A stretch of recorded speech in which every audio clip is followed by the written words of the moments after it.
Welcome back, everyone. Today, we are unpacking something truly fascinating. We're looking at a text that outlines a literal, radical blueprint for a utopian society. It's a document titled, "Here is the Cradle of Celestial Being," written by Shufeng, and it describes a community known as Life Chanyuan. Now, this group claims to have actually unlocked the secret to ascending completely beyond ordinary human existence. So if you're intrigued by alternative ways of living, philosophy, or sociology, the structured worldview in this source material offers a highly unique perspective for us to explore. I want to start by just reading you this incredibly poetic quote directly from the text. It says, "No worries, no troubles, no attachments, no restrictions, no rules, a graceful self-expression." I mean, just let that sink in for a second. In our modern, fast-paced world, the one full of deadlines, anxieties, and nonstop notifications, the desire to just escape all of those heavy burdens is universally relatable. The source text grounds its rather esoteric philosophy right here, tapping into that deep human yearning for a life of ease, flowing freely with fate.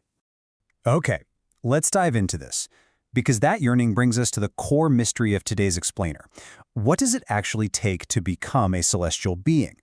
How does this specific community claim to pull off such profound spiritual freedom? Well, the text actually lays out a highly specific roadmap, a step-by-step methodology for shedding our heavy human habits and cultivating what it calls a celestial state of being. Section 1. A paradise beyond the mundane. To foster this massive transformation from ordinary existence to a utopian ideal, the author defines a specific environment. They call it the Life Chanyuan's second home. And according to the text, this isn't just your standard physical commune. It's a spiritual and soulful home designed to replicate the 1,000-year world in the heavenly kingdom. What really stands out here is how it attempts to synthesize major world religions. It explicitly states that it follows the core teachings of Christ Jesus, Buddha Shakyamuni, and the sage Laozi. It essentially takes these diverse, massive historical philosophies and fuses them into one single, functional living model for its residents. Section 2. Human versus celestial consciousness. Now, what's really interesting here is the fundamental philosophical dichotomy the text introduces for this second home. It starkly contrasts the heavy burdens of human nature with the carefree vitality of celestial beings. On the human side of the equation, we've got traits like jealousy, anxiety, complaining, and judging others by our own rigid standards of right and wrong. It paints this picture of people bogged down by petty disputes and obsessed with personal gains. But on the celestial side, the paradigm completely flips. The traits are joy, freedom, purity, and playfulness. A celestial being, according to this philosophy, has a pure heart, totally unconcerned with personal gain or complicated thoughts. The source actually uses this beautiful, vivid metaphor to describe celestial consciousness. It says, whether they are peonies, hibiscus, weeds, or dogtail grass, they bloom joyfully, expressing their true selves fully. Basically, it's about entirely letting go of the fear of how others perceive you.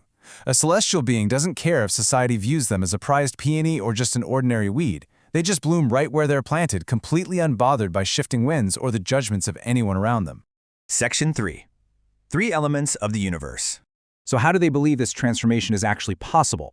Well, the author outlines a specific cosmological framework, arguing that the whole universe boils down to 3 essential elements: consciousness, structure, and energy.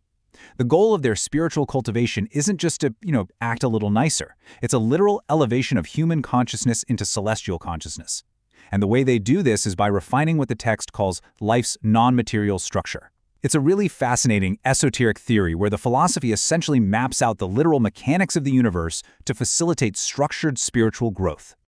Section 4. The practice of non-attachment. So the crucial point is, if refining that non-material structure requires shedding earthly burdens, how do the residents actually practice this in their day-to-day lives? Well, it all comes down to how they view social interactions. The text proudly states, flirting and playful banter are welcome here. You eat watermelon, I enjoy pears. In this community, laughing, playful banter, and a distinct lack of rigid social rules aren't viewed as distractions at all. They're actually seen as a swift path to spiritual elevation. It's an environment designed to encourage a fluid, joyful dynamic where everyone just follows their innocent desires without any conflict. Going even further, the text outlines a very specific practice of extreme non-attachment regarding relationships. The steps are clearly defined. First, enjoy encounters as fate allows. Second, strictly avoid fixating on a single partner or pairing off exclusively. And third, let love arise naturally, but also let it depart easily, leaving the heart empty and completely untethered.